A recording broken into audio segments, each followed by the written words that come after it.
요한복음 8장 12절에서 20절까지 말씀.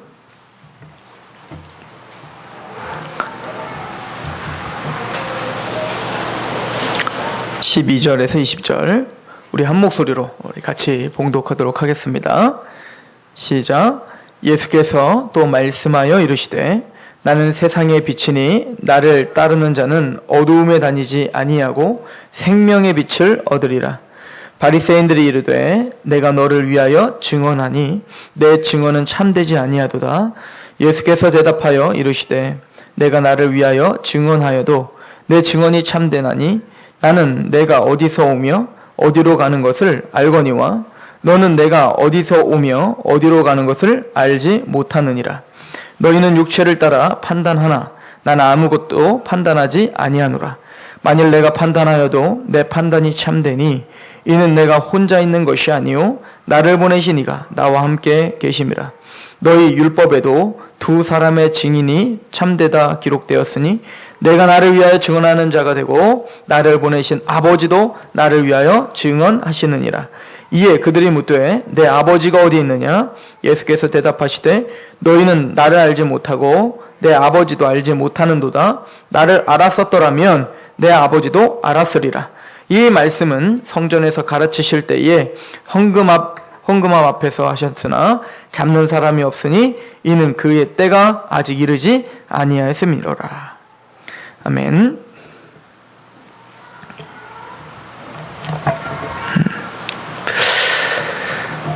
믿지 못하는 사람들의 여러 가지 특징들이 있지만 가장 큰 것은 네가 죽어봤냐?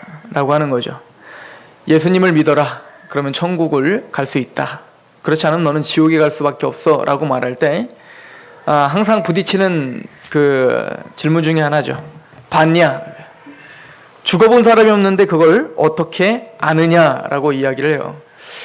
사람들이 안다라고 하는 이 지식은 모두가 다 경험에 의한 거예요. 우리가 공부라는 것도 경험을 통해서 공부를 하고 외운 게 있어야 뭐 시험을 치든 말든지 하는 것처럼 또 누군가에게 우리가 조언을 하고 지혜라고 하는 것도 우리 일상 속에서 뭔가를 경험하고 체험한 것이 나에게 지혜가 되는 거거든요.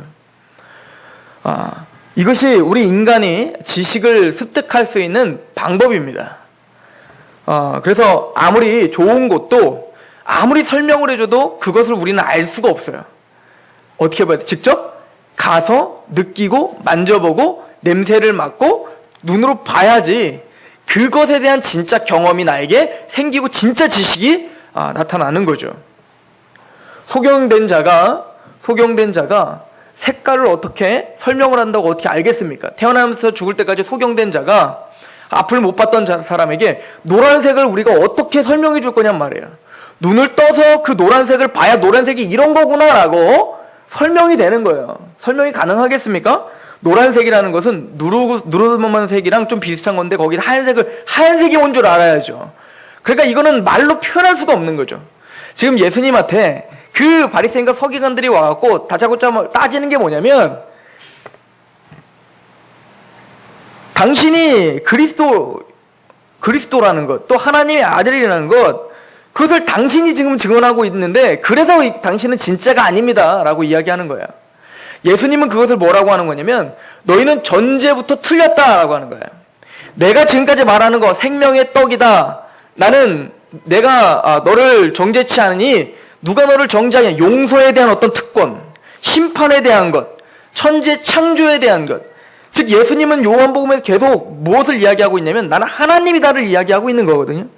그래서 율법을 이 지금 바리새인과 서기관들은 율법의 표면만 보지만 예수님은 율법의 그 너머까지도 보고 있는 거예요. 하나님이 이 율법을 왜 제시해 주셨는지까지도 예수님은 보고 설명해 주고 있는 거죠. 그리고는 내가 참되다라고 자꾸 얘기하니까 당신은 당신 스스로가 참되다고 얘기하고 당신 스스로가 하나님이라고 이야기하고 당신 스스로가 그리스도라고 이야기하니 당신은 가짜입니다 이렇게 얘기하는 거죠.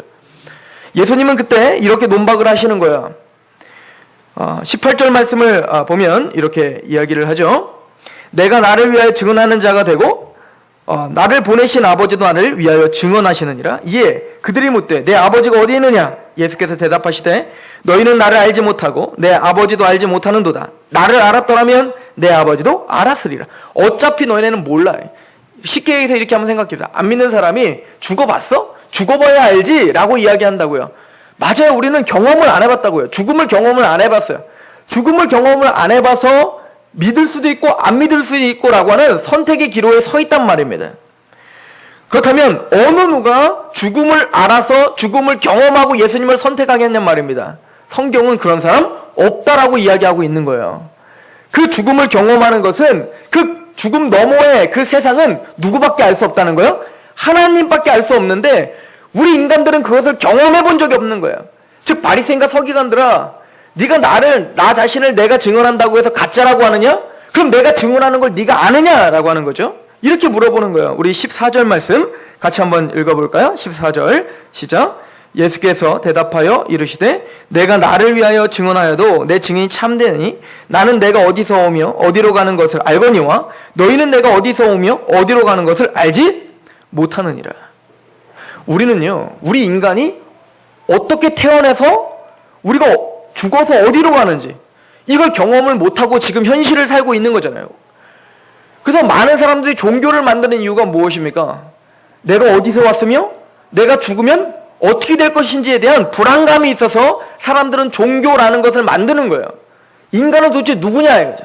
철학이 뭐예요? 철학을 제일 먼저 배우면 이런 것부터 배우죠. 인간이 누구냐 이거죠. 인간은 무엇이며 인간이 존재 이유는 뭐냐.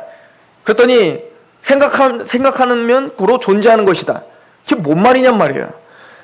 제가 불교 군종병이랑 군대에서 이야기를 한 적이 있어요. 그 친구는 그냥 원래 이제 불교 군종병들은 그냥 이제 불교도 잘 이렇게 심취돼 있지 않지만 그냥 어떻게 또 돼요.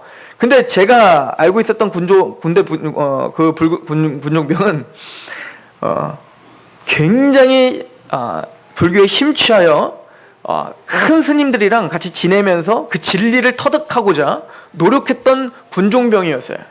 그래서 불교에 대한 박식한 지식을 갖고 있었어요. 그래서 그 친구에게 내가 물어봤어요. 불교에서는 도대체 인간이 어떻게 창조되었고 그러면 죽은 다음에 그래 윤회를 한다고 하는데 좋다. 그 극락에 대해서 그건 둘째 치고 이 땅은 어떻게 시작됐고 창조됐니? 라고 하는 것을 그래서 이 친구도 이게 너무 궁금했대요. 불교에 심취하면서 그것이 너무 궁금해서 자기가 큰 스님에게 가서 물어봤다는 거예요. 스님, 이 세상은 어떻게 창조된 것이며 어떻게 시작된 것입니까? 그랬더니 답이 있다는 거예요. 도대체 그 답이 뭐라 그러지? 깊은 흑암 중에 알 수 없는 뭔가가 뭐 어떻게 해서 뭐 이렇게 그 불교 용어들이 있어요. 그렇게 해서 그래서 걔가 한 3분 정도를 설명을 했는데 제가 이해가 너무 안 가서 그래서 한마디로 모른다는 거잖아요. 그때 그런 것도 같아요. 이렇게 이야기를 해요. 모르는 거예요. 우리 인간은 어디서 왔는지를 정확하게 알 수가 없는 거예요. 왜죠? 그게 인간이에요.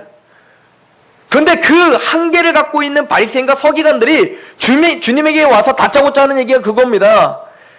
예수님이 너희 스스로도 어디서 왔고 어디로 가는지도 모르면서 내가 어디서 오고 어디로 가는지 네가 알 일이 있니? 이러는 거죠. 왜요? 예수님은 요한복음을 어떻게 설명합니까? 나는 태초부터 계셨던 말씀이다.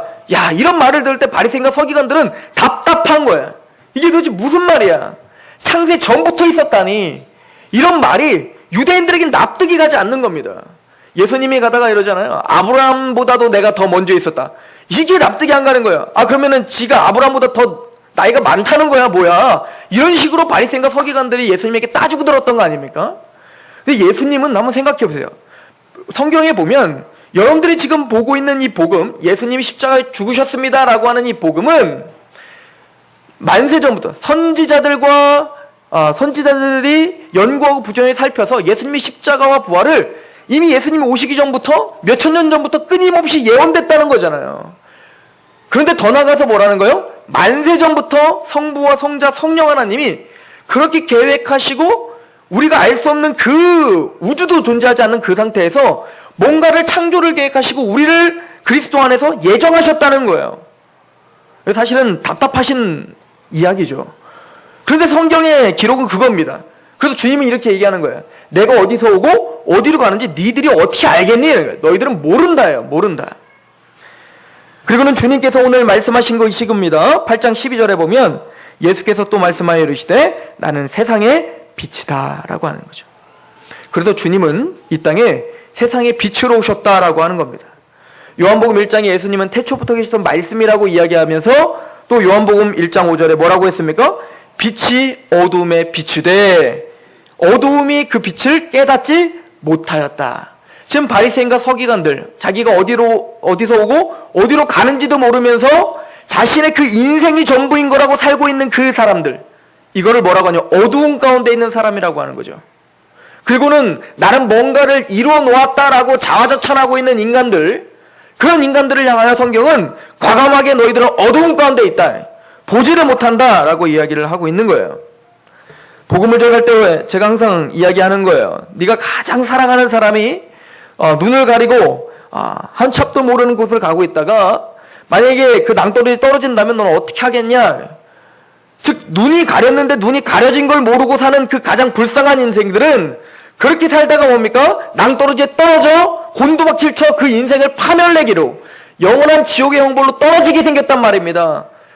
성경은 그걸 너는 눈을 가렸어. 그때 바리새인과 서기관들이 요한복음에 뭐라고 하냐면 나는 속용된 적이 없는데, 나는 눈을 한 번도 감은 적이 없는데 왜 내가 눈을 보지 못합니까? 나는 보는 사람입니다 라고 이야기했더니 그때 주님께서 하시는 얘기죠. 너희가 본다고 하니 너희는 못 보는 자요. 소경이요. 또 그 소경, 너희는 나는 소경이라고 말한 너희는 보는 자다. 왜 그렇죠? 예 하나님, 예수님, 난 못 봅니다. 나는 소경된 자입니다. 나는 흑암 가운데 있는 자입니다. 주님, 내 눈을 밝게 해주십시오 라고 매달리고 예수님에게 붙잡는 사람, 그 사람은 보는 사람이고, 나는 봐.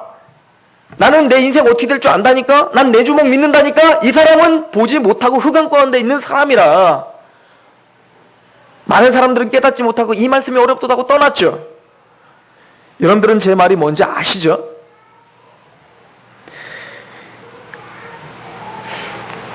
아실 거라고 믿고 요한복음 3장 19절에 이렇게 말합니다. 그 정죄는 이것이니 곧 빛이 세상에 왔으되 사람들이 자기 행위과 악함으로 빛보다 어두움을 더 사랑한 것이라. 근데 흑암 가운데 있는 이유를 간단하게 정리합니다. 뭐라고 하냐면 빛보다 어두움을 더 사랑하기 때문이다 라고 이야기를 하고 있는 거예요. 인간은 빛보다 어두움을 사랑한다는 거죠. 하나님의 뜻을 사랑하지 않는 것이 우리 본성적으로, 아담 이후로 우린 다 본성적으로 어두움을 사랑해요. 눈을 뜨기를 겁나합니다. 눈을 뜨기를 두려워하는 거예요. 눈을 뜨면 너무 겁이 나고 두려운 거죠. 한번 여러분들이 생각해 보세요. 여러분들이 평생을 눈을 감고 있다가 이제 눈이 떠진다는 거예요. 수술을 해서 눈이 떠진다는 거예요. 한 30년 동안 눈을 감고 있다가 눈을 뜬다고 할 때 기쁨도 있겠지만 어떤 마음이 들까요? 두렵기도 하지 않겠어요? 뭔가 새로운 세계를 내가 적응해야 된다는, 또 내가 그렇게 사랑하던 사람이 못생겼을까봐 두려운, 뭐 여러 가지, 그러니까 여러 가지 실망할 거랄지 뭐라든 하여튼 눈을 뜬다는 것은 두려운 거죠. 마찬가지로 이 어두움을 사랑하는 자는 이게 그냥 좋은 거예요. 세상에 나, 돈, 명예 이것만 쫓아 사는 거에 그냥 만족이 있는데 주님께서는 눈을 뜨라고 자꾸 얘기하니까 눈을 뜨면 내가 가진 것을 포기해야 될 것 같은 두려움이 있는 거죠. 내가 뭔가 눈을 뜨면 내가 지금 누리고 있는 것을 주님이 왠지 다 뺏어갈 것 같은 그런 느낌이 나는 거예요. 그러니까 귀 막고 난 안 들린다고 하고 있는 사람들처럼 이 어둠에 있는 사람들은 자발적으로 뭡니까? 그 어둠을 쫓아 살 수밖에 없는 그런 시스템이 돼 있다는 거예요. 주님은 우리의 그 눈을 뜨게 하시기 위한 세상을 위한 빛이라고 성경은 이야기해주고 있는 겁니다. 세상을 비추는 빛. 그래서 주님은 진짜로 그 당시 바리새인과 서기관들, 우리가 앞에 봤던 그 내용을 보면 바리새인과 서기관들 스스로 뭡니까? 의롭다 했던 자들이잖아요. 나는 죄인 아니야. 내가 얼마나 하나님을 잘 섬기는데 열심으로는 하나님께 열심히 있어. 그런 사람들이죠. 그런 사람들 앞에 주님이 가늠한 여인을 용서해주는 장면을 보여줬단 말입니다. 이 장면이 있은 이후에 예수님이 나는 세상을 비추는 빛이다. 나는 생명의 빛이다 라고 설명을 하고 있단 말이죠. 즉 주님은 빛이 비추어 바리새인과 서기관들에게 빛을 비추어서 뭡니까? 깨닫게 하기 위함이었어요. 뭘 깨달으려고 하는 거죠? 네 죄를 깨달으라는 거죠.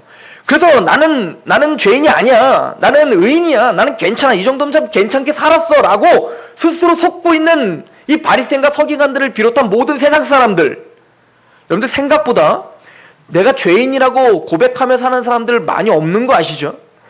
평범하게 사는 사람들은 내가 죄인이라는 것을 들으면 기분 나빠하고 그것에 대해서 인정하지 않아요. 그러니까 예수님 믿지 않는 거겠죠. 만약에 내가 죄인인 걸 깨달았다면 가만히 있을 수 없어요. 그 죄를 해결하기 위해서 무슨 짓이든 해야죠. 죄책감이 있다면. 그런데 많은 사람들은 바리새인과 서기관들처럼 스스로 죄가 없다 하며 사는 거예요.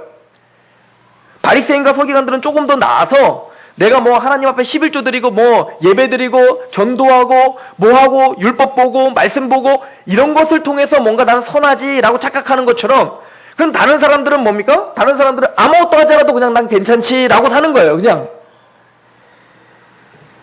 그런 사람들에게 주님께서 빛으로 오셔서 그 바리새인과 서기관들에게, 그 여인을 돌로 치려고 하는 자들에게 뭐라고 합니까? 죄 없는 자가 치라라고 한 얘기는 뭐죠? 너희들 만약 율법대로 한다면 너희들 다 돌 맞아 죽어야 돼를 지금 선포한 거예요. 바리새인과 서기관들아, 스스로 의롭다고 난 죄인이 아니라고 서 있는 너희들아, 너희들 모두가 다 율법대로 하자면 돌 맞아 죽는 거야 라고 주님께서 손가락으로 쓰신 거잖아요. 그랬더니 그들도 그걸 알고 더 이상 주님에게 대꾸하지 못하고 율법의 정죄를 받아 떠난 거 아닙니까? 즉 주님이 세상의 빛이라는 것은 모든 세상 사람들 앞에 율법을 보여주심으로 우리가 모두 죄인이구나 라고 하는 것을 철저하게 깨닫게 하시는 빛이라는 거예요. 그러나 바리새인과 서기관들에게, 또 모든 세상 사람들에게 너는 죄인이야 라고 하는 것을, 죄 없는 자가 돌로 쳐 라고 우리를 압박하는 이유는 뭐죠? 이제는 새로운 살 길을 제시하시기 위한 거예요. 그게 뭐죠? 나도 너를 정죄치 않으니 누가 너를 정죄하겠니? 라고 하는 복음, 그 은혜로 또 뭡니까? 그 은혜를 깨닫게 하는 빛이신 거죠.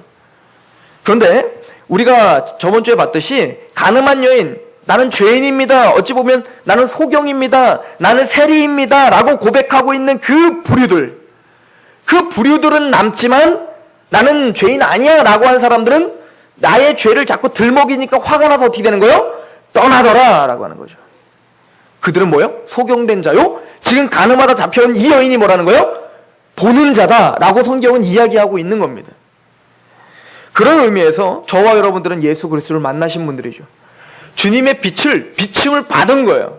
내가 죄인인 것을 철저히 통회하고 내가 죄인 것을 깨달았다면, 여러분들 막 기도하다가 환상 중에 뭐 갑자기 막 태양이 뜨더니 막 눈부신 그 빛을 봐서 진짜 빛이 아니라 그게 깨달아지고 그게 느껴지고 내 마음에 통해하는 심령이 생긴다면 그 예수님의 빛이 이미 여러분들과 제 마음에 비춰진 줄로 믿으셔야 되는 거예요.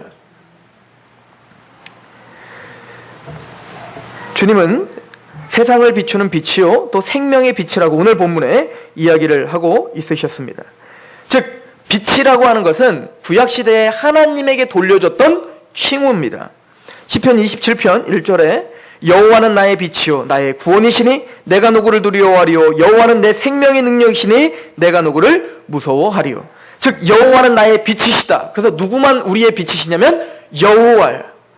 여호와는 이스라엘 백성들을 불기둥과 같은 그 빛으로 뭡니까? 인도하시는 하나님이시죠. 또 여호와는 그 흑암 가운데 있었던 자들의 마음을 비추어 구원을 주시는 빛이시란 말입니다. 시편 36편에도 그렇게 말합니다. 진실로 생명의 원천이 주께 있사오니, 생명의 원천이 주께 있사오니 주의 빛 안에서 우리가 빛을 보리이다. 참 재밌는 얘기 나와요. 우리는 주님의 빛을 봐야 구원받아요. 우리가 주님의 빛을 봐야 그 영광스러운 하나님도 깨닫게 되고 성경도 보이게 되고 우리가 죄인인 것도 깨닫고 주님 앞에 이 가늠하다 잡혀온 여인처럼 울고불며 주 예수 그리스도 당신밖에 나를 용서해 줄 수 없습니다라고 고백하는 자가 돼요. 그런데 여기 봤더니 뭐라고 합니까? 빛 가운데에서 빛을 보리라. 아니 빛이 있어야 빛을 보여야, 빛이 있어야 하나님도 볼 수 있는데 빛이 있어야 또 하나님도 믿을 수 있어요. 그러니까 우리가 할 수 있는 건 아무것도 없다는 거예요. 하나님이 빛이신데 그 하나님의 빛이 우리에게 먼저 찾아와 주셔야 우리도 빛을 인식하고 그 빛을 볼 수 있다라고 철저한 하나님의 은혜를 선포하고 있는 구절입니다. 또한 하나님이 빛이신 것처럼 바로 예수님이 나는 빛이라 라고 선포하신 것은 나는 바로 그 구약의 빛 대신 하나님이다 라고 선포하신 거예요. 그래서 제가 요한복음을 설명하면서 에고에임이라는 말을 자꾸 썼죠. 나는 뭐다. 나는 뭐다. 이게 I am 이라는 뜻인데 성경에 예수님께서 요한복음에 7가지의 에고에이미를 쓰세요. 나는 선한 목자다. 나는 빛이다. 나는 생명의 떡이다. 이해가십니까? 그 중에 지금 하나를 보고 있는 거예요. 즉, 이 에고에이미는 언제 썼던 용어라고 했죠? 스스로 있는 자, 즉 하나님을 이야기할 때 그 이야기할 때 썼던 용어라고 이야기했죠. 즉 신적 용어입니다. 그래서 예수님은 뭐랍니까? 스스로를 나는 빛이다. 그러면서 뭐라고 하는 거예요? 나는 너희의 구원, 유일한 구원, 생명의 원천 여호와다라고 선포하고 있는 거라고 이야기합니다. 그래서 이사야서부터 이 예수님에 대한 예언이 있었어요. 그는 이방인의 빛이 되게 하실 것이다 라는 예언이 있었고, 또 그래서 누가복음에 보면 시므온이라고 하는 사람이 아기 예수님을 안고 이런 노래를 불러요. 누가복음 2장 32절에 이방을 비추는 빛이요 주의 백성 이스라엘의 영광이니이다. 예수님이 뭐라는 거예요? 이방을 비추는 빛이요. 이 예수님을 통하여 뭡니까? 유대인과 이방인들의 그 터가 허물어져요. 그래서 이 예수님을 통하여 이방인에게도, 즉 우리 대한민국 사람에게도 뭐가 비춰져요? 복음이 비춰지게 될 거예요. 잘 생각해 보세요. 창세기에 보면 아브라함에게 하나님이 약속한 게 있어요. 내가 너와 너의 자손으로 인하여 모든 민족이 복을 얻게 될 것이다 라고 이야기한단 말입니다. 아브라함으로부터 시작한 그 빛은 누구를 통하여 모든 민족에게 복이 전파돼요? 자손을 통하여 라고 했고, 그럼 이 자손은 아브라함의 자손인 이삭과 야곱과 그 12아들들 그리고 그 수많은 유대인들을 가리키는 것이 아니라 갈라디아 3장이 뭐라고 써있냐면 오직 하나를 가리켜 자손이라 하였으니 바로 예수 그리스도니라. 즉 구약 전체에서 말하는 너와 내 자손으로 인하여 복을 받겠다라고 했던, 그래서 이사야서에 예수님 또 이 시므온이 예수님을 통해 뭐라는 거예요? 그 아들 이 예수를 통하여 이 아기를 통하여 이방에 비추는 빛이 될 거야 라고 한 거죠. 무슨 얘기입니까? 그 자손을 통하여 모든 민족이 복을 얻는 통로로 예수님이 성취하셨다. 구약에서 아브라함에게 약속했던 모든 것, 이사야에게 약속했던 모든 것이 지금 예수님이 빛이 되셔서 성취하신 거야 라고 이야기를 하고 있는 겁니다. 그래서 우리가 지금 구원받은 거야. 그래서 우리 대한민국 사람들이 예수님을 믿고 돌아올 수 있었던 거예요. 그래서 우리 구원받은 우리들, 예수님을 믿고 여러분들이 죄사함의 확신과 또 내가 죄인이라고 하는 그런 통회함이 있었던 사람들을 성경은 뭐라고 하냐면 빛의 자녀들, 빛의 아들들이라고 표현해요. 여러분들 누가복음 우리 11장을 한번 보시겠습니까? 누가복음 11장에 보시면 33절부터 한번 보세요. 누가복음 11장 33절.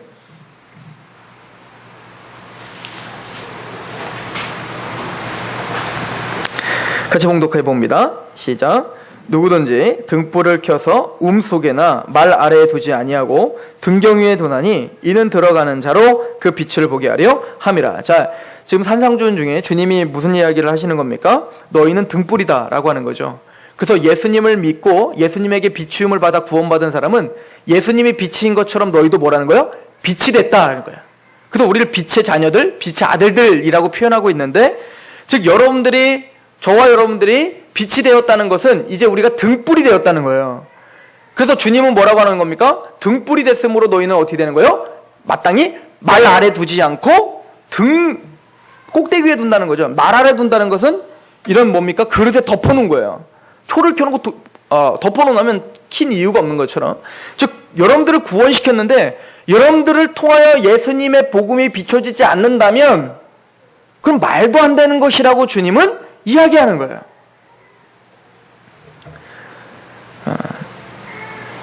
이런 성도들을 이수신 성도 아니면 007 성도 이렇게 하죠. 007 성도, 그죠? 모르게 기독교인 걸 모르게 하고 사는 거죠. 이순신 성도, 저기 내가 죽었던 걸 알지 못하게 하라 라고 하는 것처럼 내가 기독교인인 것을 알지 못하게 하라, 이렇게 살아가는 성도들인 거죠. 그래서 주님은 어찌 보면 그런 사람들은 성도가 아닐 수 있다라고 이야기하는 거예요. 마땅히 구원받은 사람에게는 그리스도의 빛이 나야 되는 거야. 이 사람 정말 크리스찬이구나. 그 사람과 2년 3년을 살았는데도 전혀 그리스도인이라는 걸 모르고 살아. 이 사람이랑 정말 일을 3년 동안 일했는데 나중에 알고 봤더니 기독교인이야. 아 진짜? 이건 말도 안 되는 거예요. 내가 정말 일을 하고 있다면 이 사람은 기독교인이구나 라고 하는 그 빛이 비춰져야 되는 거예요. 그리고 34절에 이렇게 말합니다. 내 몸의 등불은 눈이라 이렇게 말하죠. 내 몸의 등불은 눈이라. 내 눈이 성하면 온몸이 밝을 것이요 만일 나쁘면 내 몸도 어두우리라. 즉 등불이 어디라는 거예요? 눈이라는 거예요. 즉 무엇을 보느냐, 이것이 우리가 어떤 빛이냐라고 하는 것에 아주 핵심이 된다는 것입니다. 그래서 눈으로 본다, 이 얘기는 뭐냐면 우리가 하나님의 말씀을 깨달아 알게 됐다는 얘기예요. 예를 들어 욥이 율법주의 가운데 살았죠. 뭔가 조금이라도 죄를 지으면 안 될 것 같은, 내가 지금까지 있었던 모든 재산, 모든 건강, 내가 죄만 지으면 율법을 어기면 이 모든 거 다 뺏어갈 것 같은, 하나님이 다 뺏어갈 것 같은, 그래서 뭔가 항상 두려움 가운데 살았잖아요. 그런 사람들이 또 누구였어요? 그 바리새인과 서기관들이었던 거예요. 그 지들은 못하면, 욥은 좀 낫죠. 그 바리새인과 서기관들은 지들도 못하면서 가늠한 여인들 잡아놓고 그 여인 돌로 치면서 뭡니까? 나는 아니야 라고 스스로 착각하면서 사는 그런 바리새인들. 이게 어찌 보면 우리들이잖아요. 우리도 뭡니까? 우리 스스로도 못하면서 남 조금 못하면 그것만 비판하면서 나는 괜찮은 것처럼, 우리는 조금 그 사람 비판하면서 뭡니까? 나는 거기서 뭔가 제외된, 나는 하나님 앞에 그래도 좀 거룩한 사람인 것처럼 그렇게 살아가고 있는 모든 사람들, 그 사람들은 다 뭡니까? 지금 눈이 온전하지 못하다는 거예요.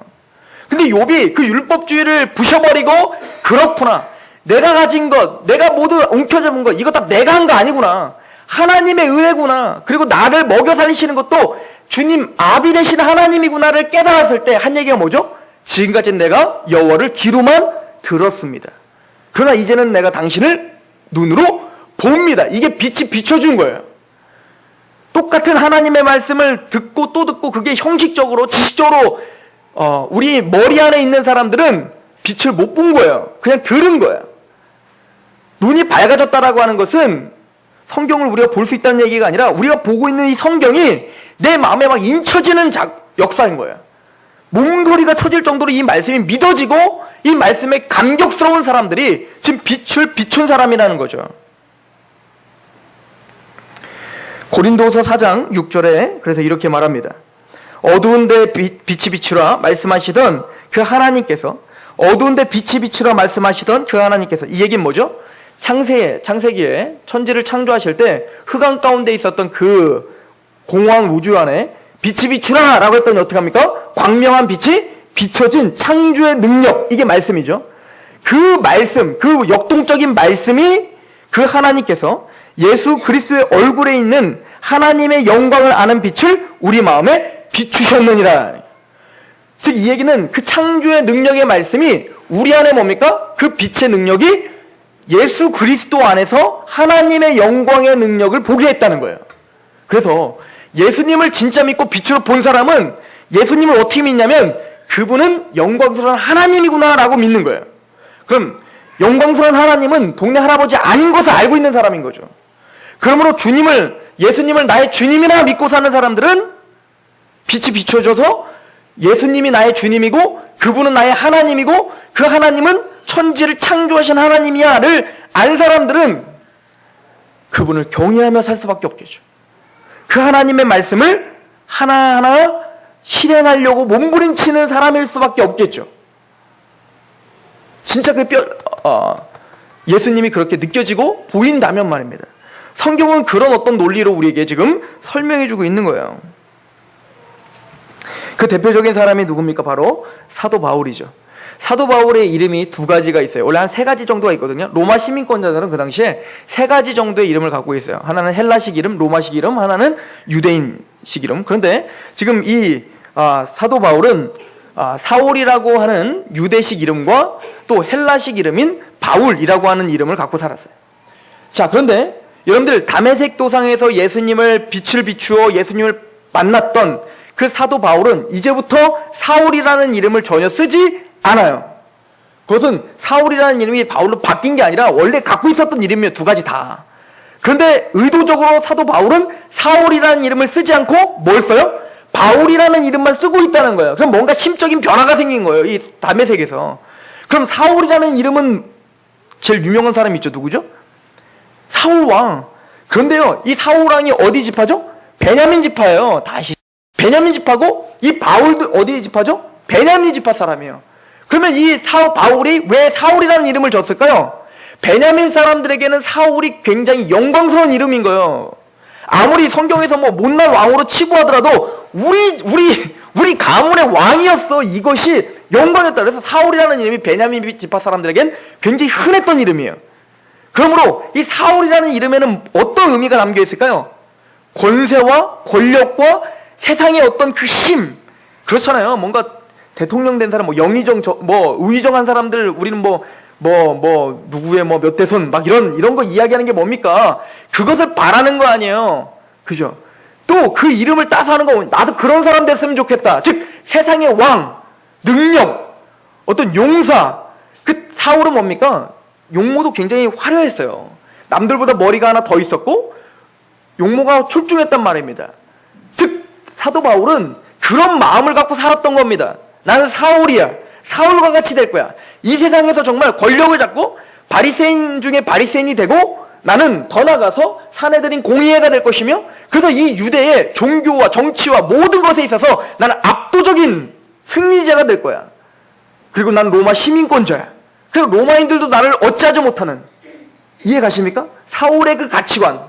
그래서 이 사람은요, 하나님 앞에 정말 열심을 다했잖아요. 하나님 앞에서도 최고가 되려고. 정말 최선을 다해서 하나님 앞에 열심으로, 그러니까 기독교인들 죽이는 것이 하나님께 열심인 건 줄 알고 어떻게 했어요? 특심하여 막 기독교인 죽이려고 막 브루스를 친 거 아닙니까? 그런데 빛으로 주님이 빛을 비춰주셨어요. 사도행전에 보면 호련히 하늘로부터 빛이 그를 둘러 비추는지라 라고 써있단 말입니다. 사도행전 9장 3절에. 즉 하나님의 빛이 쏟아지니까 이 바울이 어떤 역사가 이루어졌냐면 눈을 못 보는 역사가 이루어졌어요. 눈이 감겨버렸어요. 빛이 비쳤는데 제일 먼저 뭐 했어요? 눈이 감기더라. 자, 지금까지 제가 설명했던 복음서에서 있던 내용을 한번 생각해 보세요. 주님이 빛을 비춰 처음에 하려고 했던 게 뭡니까? 네가 죄인이고 넌 소경된 자를 깨닫게 하는 거란 말입니다. 이거를 지금 사도 바울에게는 육체로 직접 보여주는 거예요. 너는 보지 못하는 사람이야를 깨닫게 하기 위함이란 말입니다. 그리고는 그 사울은 그때 깨달아진 거예요. 그래, 내가 이 세상에 정말 모든 것을 쟁취하며 살아가는 것, 이것이 아니구나. 이것이 하나님께 인정받는 것이 아니구나를 깨달은 거예요. 내가 핍박하던 그 예수를 만나는 것, 이것이 정말 그게 인생의 기쁨이요. 이것이 진짜 보는 사람이구나. 그리고는 18절에 보면 즉시 사울의 눈에서 비늘 같은 것이 벗겨져 다시 보게 된다. 어떻게 보게 됐어? 다시 보게 된 거예요. 똑같은 세상이지만 이제는 다른 눈으로 보게 된 거예요. 그리고는 이름을 바울이라 부르고 다녀요. 바울은 뭐죠? 작은 자라고 하는 뜻이에요. 사울과는 완전 정반대의 이름 아닙니까? 바울의 삶은 완전히 이제부터는 바뀐 거예요. 나는 인간의 사람들의 그 가치관 중에는 가장 작은 자다. 나는 가장 작은 자다. 낮은 자다. 이해가십니까? 예수님을 만난 그 빛이 비춰주니 그 삶의 태도가 완전히 뒤바뀌는 거예요. 세상에서 성공이 목적이었으나 이제는 사도 바울은 예수님의 빛이 비춰주니 그 예수님을 통하여 내가 구원받았다는 그 감격이 있으니 이제는 이 세상에서 나는 낮은 자요. 나는 이제는 없는 자다. 라고 사도 바울은 완전히 인생이 뒤바뀌었다.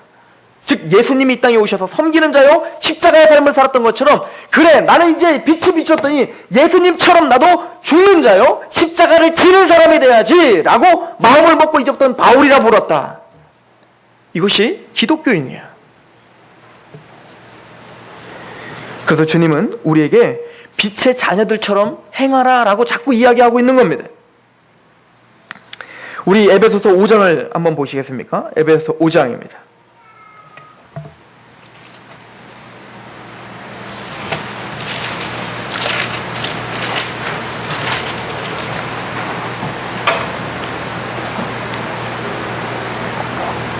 (5장) 8절부터 보시면 너희가 전에는 어둠이더니 이제는 주 안에서 빛이라. 그럼 빛이면 어떻게 됩니까? 빛의 자녀들처럼 행하라. 이것이 항상 같이 따라오는 거죠. 그럼 그 빛의 자녀들 때문에 행하는 게 뭡니까? 빛의 열매는 모든 착함과 의로움과 진실함에 있느니라. 주를 기쁘시게 할 것이 무엇인가 시험하여 보라. 너희는 열매 없는 어두움의 일에 참여하지 말고 도리어 책망하라. 그들이 은밀히 행하는 것들은 말하기도 부끄러운 것들이라. 그러나 책망을 받는 모든 것은 빛으로 말미암아 드러나나니 드러나는 것마다 빛이니라. 그러므로 이르기를 잠자는 자여 깨어서 죽은 자들 가운데서 일어나라. 그리스도께서 너희에게 비추시리라 하셨느니라. 즉 죽어있던 우리 영혼이 거듭났어야, 이 얘기는 빛이 비춰졌어야, 그렇다면 우리 안에 실제적인 뭔가 변화가 일어났어야 돼. 내 인생의 목적이 정말 달라졌어야 돼. 그 예수님이 우리의 왕이라면, 우리의 왕인 것이 정말 보여졌다면, 사도 바울이 정말 변화된 것이 실제적인 사건이고 동일하신 하나님이 오늘 나에게 빛을 비추셨다면 사울이 바울 된 것처럼 우리도 우리 심적 안에 우리의 목적과 인생의 어떤 그 궤도가 바뀌었어야 된단 말입니다. 나도 사울로 살고 싶었던 그 모든 태도가 바울로 바뀌었어야 된단 말입니다.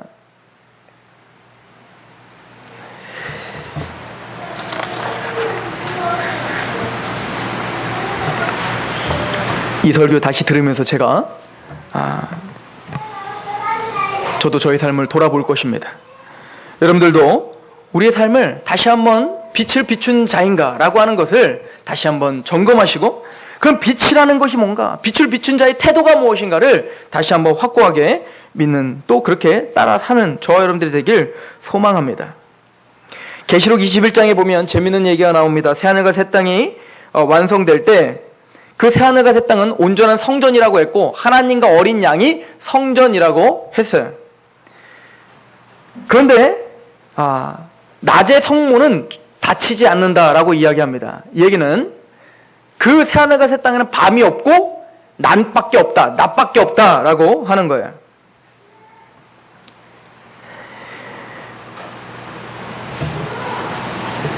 이렇게 생각하시면 돼요. 이 땅에서 빛으로 사는 사람들의 그 삶의 태도와 바울의 그 경험, 낮은 자가 되고자 하는 그 기쁨을 모르는 사람은 천국에 가서 버겨내기가 참 힘들 거라는 거죠. 이 땅에서 어두움, 하나님께서 이 땅에서 성경에서 어두움의 일이 무엇인지 빛의 일이 무엇인지를 우리에게 왜 계속 말해주고 있을까요? 천국에는요, 어둠의 일이라는 것이 없기 때문에 그런 거예요. 그런데 우리가 이 땅에서 즐기고 좋아하는 건 다 뭐냐면 어둠의 일이라는 겁니다. 그래서 주님은 끊임없이 계속 말하는 거예요. 너희 어두움을 벗어버리고 빛의 갑옷을 입어라. 너희가 빛의 자녀들처럼 좀 행해라 라고 말하는 게 뭐죠? 영생이라는 건 지금부터 영생이기 때문에 그 어둠이 없는 그 천국을 오늘 지금부터 살아라 라고 하는 거예요. 왜? 우리는 빛의 자녀니까. 그래서 주님께서는 이 땅에서 빛의 자녀들이 살아갈 때, 그 빛의 자녀들처럼 살아갈 때 우리에게 주어지는 그 기쁨, 그거를 좀 맛보면서 살아라. 이게 천국이기 때문에. 그런데 우리는 천국 백성이면서도 불구하고 빛의 자녀이면서도 불구하고 어둠의 일을 사랑하고 어둠의 일을 더 추구하며 산다. 이것은 주님 앞에 통회하며 회개해야 될 일이라고 성경은 우리에게 가르쳐주고 있는 거예요. 더 나아가서 우리가 그렇게 빛을 즐거워하지 못한다면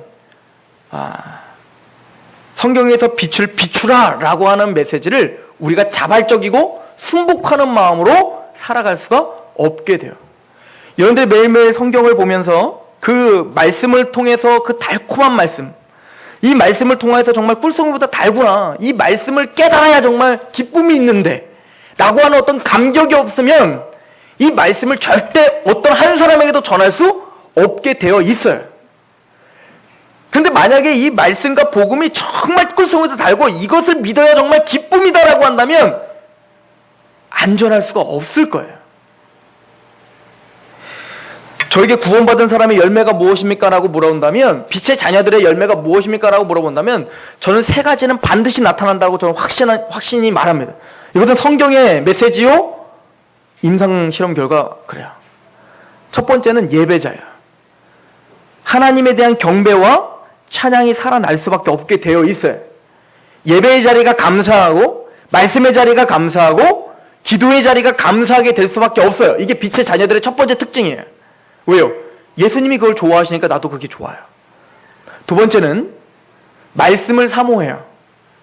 왜냐면 이 말씀이 이제 연애 편지처럼 느껴지거든요. 나를 구원하시는 그 하나님이 나에게 주시는 말씀이에요. 오늘 하루도 시험에 들지 않게 하기 위해서 주님이 나에게 속삭이는 말씀이에요. 그렇다고 우리는 보고 또 봐도 감격 섞인 이 말씀이 보여야 돼요. 이해하기 쉽다는 얘기가 아니에요. 어려워요. 그러나 어려워도 알고 싶어 하는 거예요. 그리고 세 번째는 전도하고 싶어 합니다. 전도를 잘한다는 얘기가 아니에요. 적어도 전도에 대한 어떤 그 열정이 생겨요. 적어도 내가 알고 있는 사람들에게는 말씀을 좀 전해야겠구나라고 하는, 이 복음을 그래도 표현해야겠구나라고 하는 그런 뭔가 열망함이 생겨야 돼요. 재밌죠? 제가 군대에 있을 때 복음을 듣고 저를 가르쳐줬던 목사님이 참 수많은 사람을 가르쳤어요. 그렇겠죠. 군대에서 있는 애들 다 가르쳤으니까. 한 1000명 넘게 가르쳤겠죠. 그런데 그 목사님이 말하는 거예요. 한숨을 쉬면서 그렇게 복음을 가르쳐도 복음을 전하고 있는 사람은 손에 꼽는 거예요. 10사람도 안 돼요. 제가 누군지 다 알아요. 그 목사님이 말했던. 저는 그 목사님만 그런 줄 알았는데 진용식 목사님과 같이 이야기를 하고 있다가 저한테 그런 얘기를 해. 구종성 전사, 너는 복음 체질이야 라고 말해요. 복음을 들어도 복음 체질이 있고 복음을 듣고 즐기고 끝나는 사람이 있어 라고 말을 하시더라고요. 본인이 전에도 복음 체질이라는 건 복음을 듣고 거기에 감격해서 복음을 끊임없이 가르치고 전하려고 하는 사람이 있는 반면 복음을 듣고 전혀 아무렇지도 않고 그냥 혼자 알고 있는 사람이 있더라는 거예요. 근데 저도 마찬가지더라고요. 근데 주님도 마찬가지였어요. 주님도 수많은 사람들에게 전했지만 고작 12명이 따라다닌 거예요.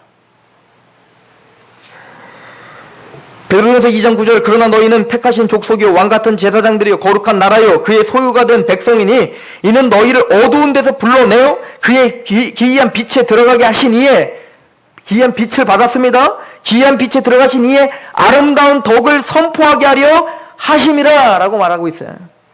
복음을 가르치셔야 됩니다. 너에게 소망을 묻는 자에게 대답할 것을 예비하셔야 됩니다.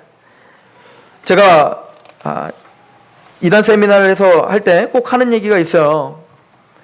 우리 성도들한테는 한 번도 한 적이 없어요. 여호와 증인들 어떻게 훈련하는 줄 아십니까? 여호와 증인들 어느 여호와 증인 집단에서는요 2사람씩 짝을 져서 붙여요. 그런 다음에 한 사람은 기존 기독교인이 되는 거예요. 한 사람은 여호와 증인이 되는 거예요. 그럼 이 기존 기독교인은 굉장히 기독교인들이 알고 있는 내용들을 잘 알고 있는 사람이죠. 그리고 논쟁을 붙여요. 그리고는 그 사람에게 밀리면 이 사람 파송 안 돼요. 근데 이 사람이 압도하면 그 사람은 짝을 져서 내보내는 거예요. 이해가세요? 거짓 복음도 그렇게 철저하게 연습시켜 그렇게 철두철미하게 성경을 연구하고 자기가 하는 걸 반복적으로 알아서 누군가 물어보면 성경을 딱딱 피고 얘기한단 말입니다. 그런데 진짜 복음을 갖고 있는 우리 정통 교인들은 어떻습니까? 아니 다 떠나서 정통 교회까지 가지 말고 나는 어떠냔 말입니다. 나는 정말 우리가 복음을 알고 있는데 이 복음을 성경을 펴놓고 정말 얘기할 수 있는 실력이 되냔 말입니다. 그들은 어두움을 전하는데 혈안이 되어 있습니다. 우리는 어두움을 안 전하니까 다행입니까? 아니요. 빛의 사도기 때문에 빛을 선전하라고 했단 말입니다. 너희 그리스도를 주로 삼아 거룩하게 하고 너에게 소망을 묻는 자들이 대답하고 항상 예비하고 두려움을 떨림으로 하라. 베드로전서 3장 15절. 하나님은 우리에게 그 빛을 비추는 자라라고 표현하고 있다면 우리가 준비하셔야 됩니다. 사도 바울이 이렇게 말합니다. 빛을 비추어 바울이 되어서 그런 하나님 앞에 자기의 인생관이 달라진 바울에게 주님은 이런 명령을 내립니다. 사도행전 13장 47절. 주께서 이같이 우리에게 명하시되 내가 너를 이방인의 빛으로 삼아 너로 땅끝까지 구원을 하게 하리라 하셨느니라. 사도행전 26장 18절. 그 눈을 뜨게 하여, 사도 바울의 눈을 뜨게 하여 어두움에서 빛으로 사탄의 권세에서 하나님께로 돌아오게 하고 죄사함과 나를 믿어 거룩하게 된 무리 가운데서 기업을 얻게 하라 하시더라. 우리는 그럼 이렇게 생각을 합니다. 사도 바울이니까 그렇게 하지. 사도 바울은 특수한 사람이니까 그럴 때 사도 바울은 헤롯에게 잡혀 이렇게 이야기합니다. 너는 미쳤도다. 네 지식이 너를 미치게 하였도다 라고 했더니 사도 바울이 뭐라고 합니까? 잡힌 거 빼고 내가 이렇게 곤욕을 치르고 감옥에 잡힌 것 빼고 모두가 다 나와 같이 되기를 원합니다. 기도하겠습니다. 예수 그리스도를 아는 빛을 비춰주셨습니다. 하나님을 아는 빛을 비춰주셨습니다. 우리가 죄인 줄 깨닫지 못하고 우리는 복을 받아야 될 사람이며 우리는 그냥 하나님 앞에 무턱대고 사랑받아야 될 사람이라고 그렇게 말도 안 되는 이야기들을 하며 살았던 우린 철저한 죄인이며 주님의 십자가 보혈이 없으면 우리는 한순간도 살 수 없음을 깨닫게 한 이제는 바울이 되었습니다. 우린 낮은 자입니다. 우린 작은 자입니다. 이제는 이 세상에서 보잘것이 없지만 주님의 나라에서는 큰 자라 칭함을 받을 사람들입니다. 주여, 우리가 이제는 그 아름다운 덕을, 그 아름다운 빛을 선포하는 자가 되게 하여 주옵소서. 우리가 빛이 되어서 우리의 착한 행실을 통하여 하나님께 영광을 돌리게 하라라고 하는 그 예수님의 말씀대로 우리가 우리의 삶의 터전에서 빛으로서 승리하게 하여 주시옵소서. 또 빛으로서 복음을 준비하게 하여 주시옵소서. 그렇게 역사하실 하나님을 기대하며 예수 그리스도의 이름으로 감사하며 기도하옵나이다. 아멘.